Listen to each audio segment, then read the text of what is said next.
right, so we have here a 2016 Isuzu NPR. It has 100,800 miles on it. And the complaint for today is that the AC will not cool down really past about 58 degrees. Now I do have this on fan speed high with recirculate on, and it's all blowing out at the face vent. You will get a little bit lower temperature if you put it on fan speed 1, because the air has more contact time with the evaporator, but that's not good for volume, and almost all manufacturers want you to have it set like I've set. And this is it's about 88 to 90 degrees outside right now. The humidity is not too bad, but this is unacceptable.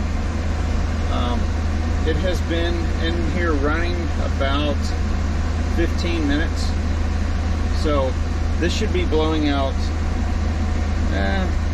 more in the mid 40s or lower. So what we're going to do is, the very first thing I've already done, and I did a video on it, was I checked and cleaned the cabin air filter. That's the very first thing you want to do before you do anything with the AC system itself, or the heater system if you're having problems with that, but that has to be clean. So it is perfectly clean. And the next thing that we're going to do is we are going to look under the cab of the vehicle. I'm going to show you where everything is, and what I'm going to do is I'm going to use a recovery machine, and I'm going to pull all the refrigerant out of the system. We're going to pull a deep vacuum on it, and then we'll recharge it back to factory specs. The reason that I'm doing that is because I have absolutely no idea who has worked on this in the past. They could have got non-condensables in the system, which is called air. You know, but it's supposed to be a lot lower than this. I've had these box trucks before, and they blow out in the 40s. So that's what we're going to do. We will weigh in the exact charge amount that the factory calls for, and then we'll evaluate from there. One other thing that we could do is replace the receiver dryer. I don't know if this system has ever been opened, but we'll let the amount of refrigerant and the gauges tell us what's going on. All right, so I wanted to give you guys just a quick overview if you're not familiar with the layout of the Isuzu NPR AC system.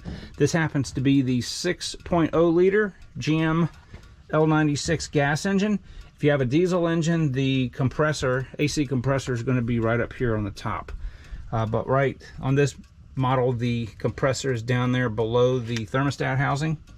And you can see we've got our vapor lines here and liquid line, and they go up to the front of the truck with an access port where we'll tap into the system. This is our condenser right here. If you're not familiar, these condensers are off to the side and not in front of the radiator like you would find on a normal passenger car. We've got our pressure switches there and there. The condenser fan works great. It pulls a lot of air through this thing here. So just to give you guys an overview of what you're going to be dealing with. Okay, so next I'm going to put the cab back down, and I'm going to show you the access ports to the high and low pressure side of the system. All right, so in the front you have this removable access panel here, and you can see here we've got our high and low pressure ports that we're going to be hooking the gauges up to.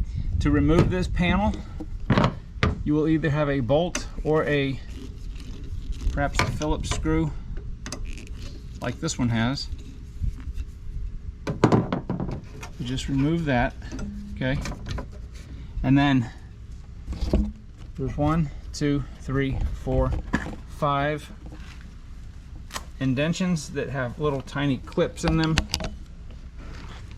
And I don't think I'm going to be able to show you because the sun is just blinding this out, but I'm going to just set this up over here, and we'll get these clips off and get this panel pulled off.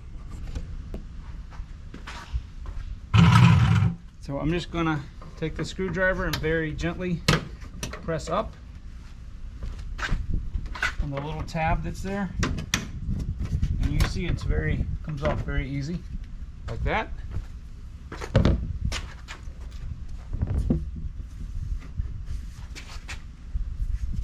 And then on the side right here, there's let me see if I can, let me redeploy the camera. So on the side, the bottom, there are these little clips. They're almost like clips you'd find on a door panel. There's one there and one there. And then of course, you've got all these here. Just make sure they're not broken.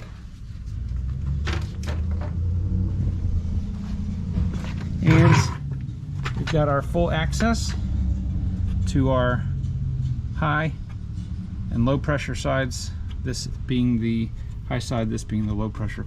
So let's get some gauges on here and see what pressures we're looking at.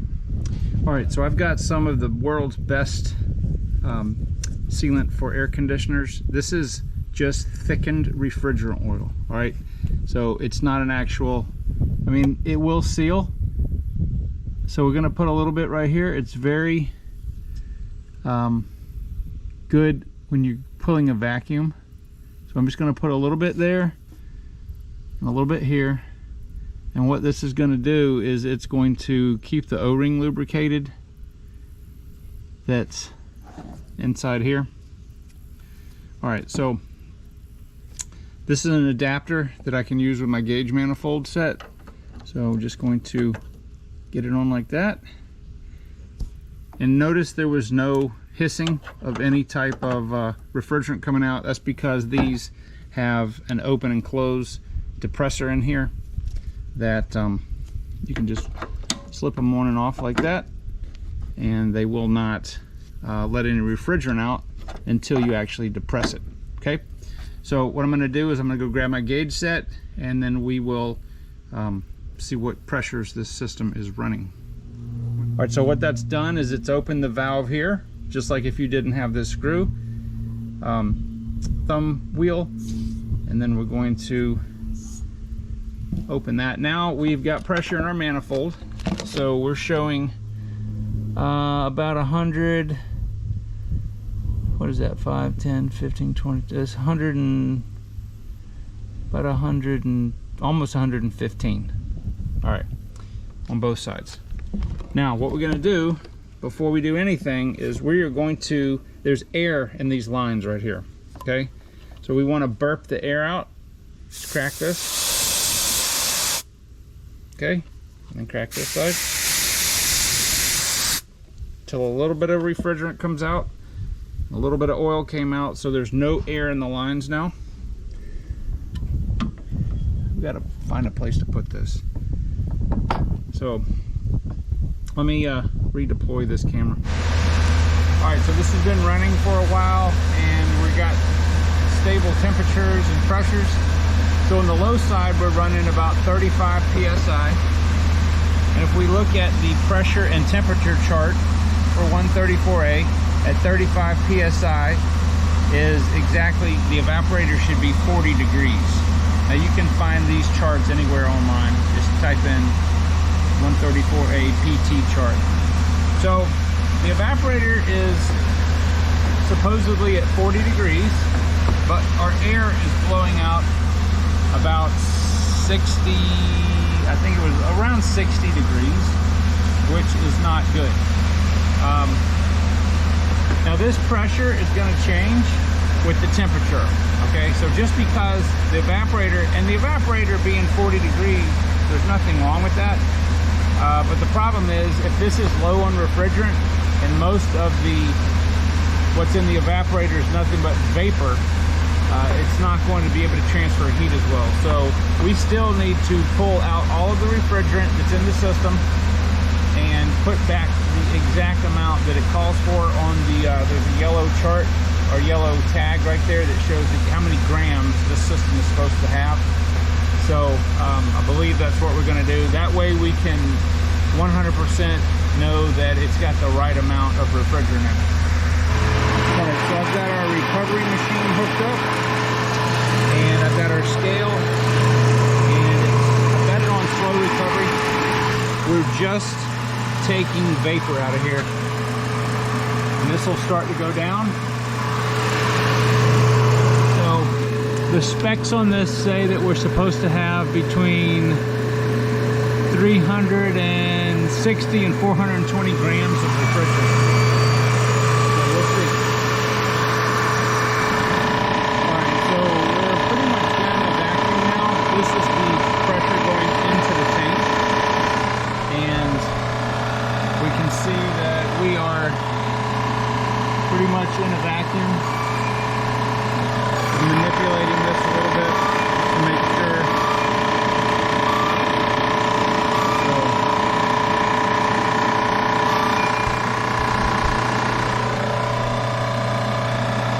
But we'll weigh the tank in just a minute and see how much refrigerant was actually in the system. All right, so we're getting ready to pull a vacuum. So I've got our large 3/8 inch. This is a vacuum only rated hose. There are no Schrader valves or no depressors in this hose. And what I did here was I took two of my valve core removal tools. I took the valve or Schrader valve out of this one, so this is just straight through. When I get ready to charge it, I'll be able to turn this right here and isolate the micron gauge, because we don't want to put that under pressure.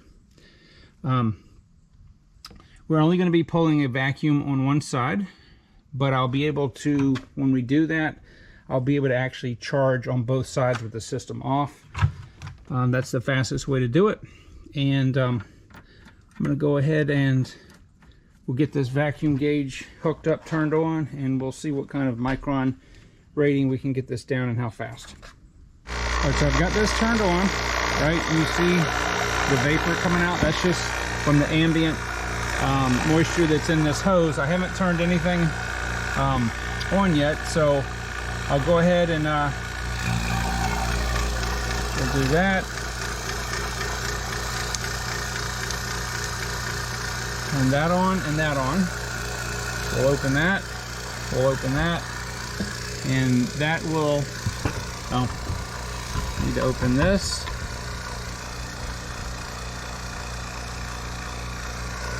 So I'm just going to start evacuating from the low side first.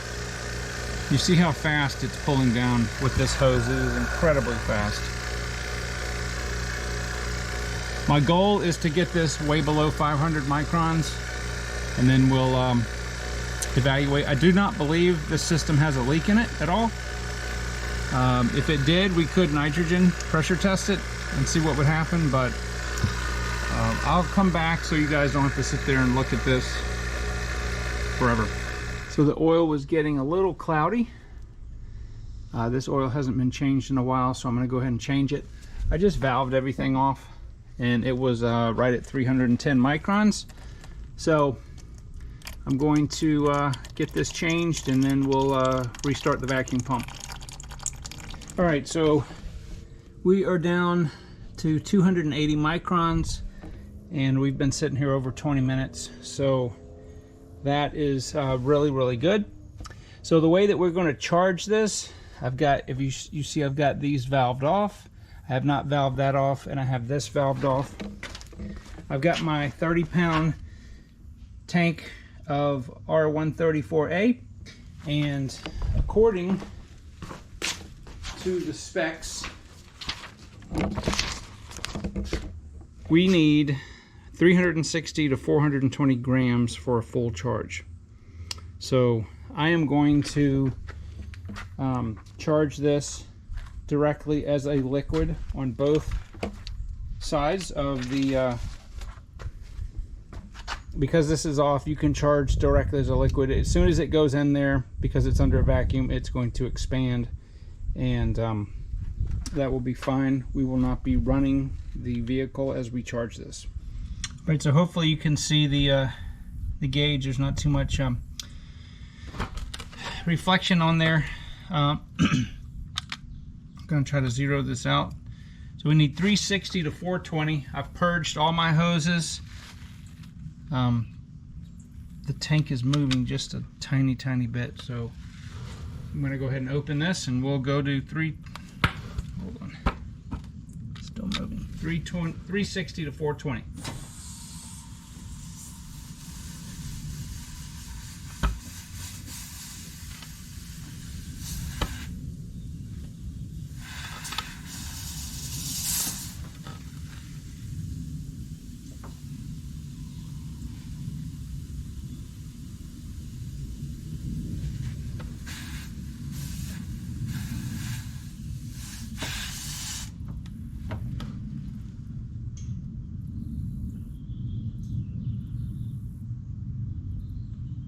Okay, so we've kind of stalled out.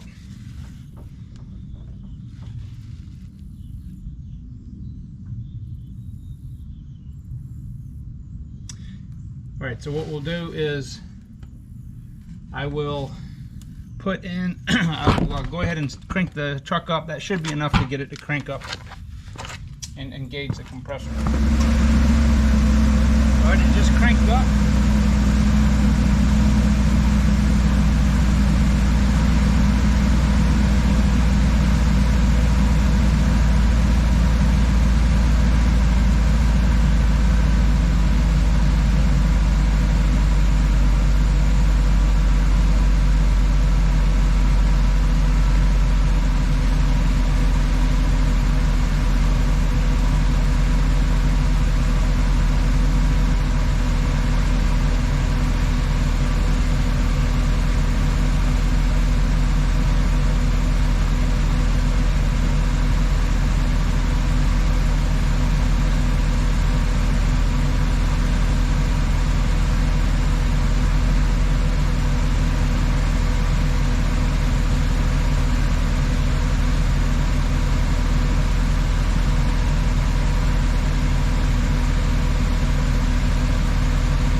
This run just a minute, let it stabilize, and we'll be right back.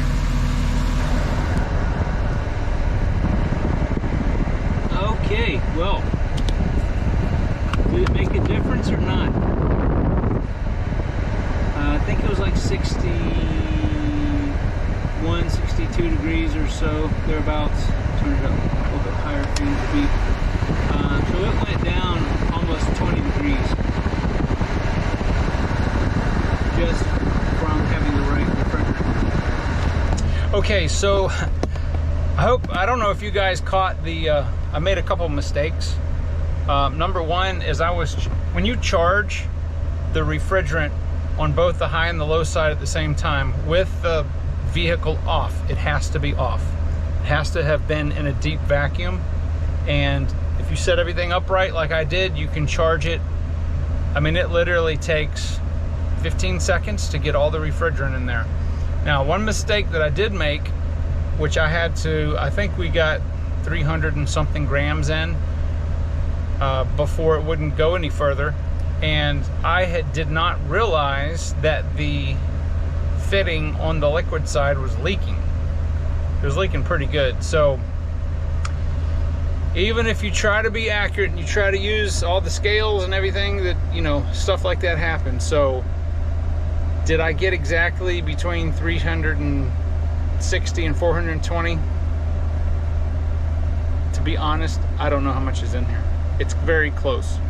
There's about 54 grams in the hoses. So when I turned the refrigerant tank on and it filled all the hoses, there's about 54 grams. So you have to account for that, right? So, but I gotta tell you, right now, yeah, it's blowing at 42 degrees, 41 degrees. Oh, it's so much nicer. It's actually uncomfortable right now because it's so cold.